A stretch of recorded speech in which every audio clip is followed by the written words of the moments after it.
Hello everyone, কেমন আছো তোমরা সবাই? আশা করছি ভালো আছো, সুস্থ আছো। তো আজকে সন্ধ্যাবেলা একটা নতুন রেসিপি নিয়ে চলে এসেছি। এই রেসিপিটা রান্না করব নিরামিষ, আর এটা হচ্ছে রাত্রিবেলা রুটির সঙ্গে খাওয়া হবে। আজকে দুদিন পর বর আসছে বাড়িতে, সেই জন্যই ভাবলাম একটু এই রেসিপিটা করব। তো আজকে করব হচ্ছে পেঁপে আলু তরকারি ছোলা দিয়ে নিরামিষ। তো দেখো, পেঁপেটাকে ডুমো ডুমো করে কেটে নিয়েছি, আর এদিকে আদা লঙ্কা বেটে নিয়েছি, আর জিরেটা আমি গুঁড়োই দেবো।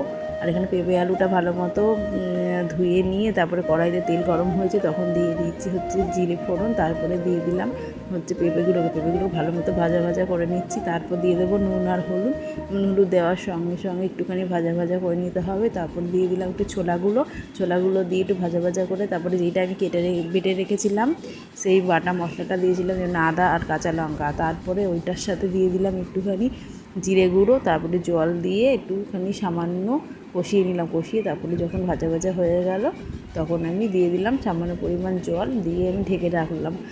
আর সব শেষে দিয়ে দিয়েছিলাম কিন্তু গরম মশলা গুঁড়ো। আর চলো, পর এসে গেছে, এদিকে সঙ্গে আম আর শশাও কেটে নিয়েছি। চলো, টাটা, বাই।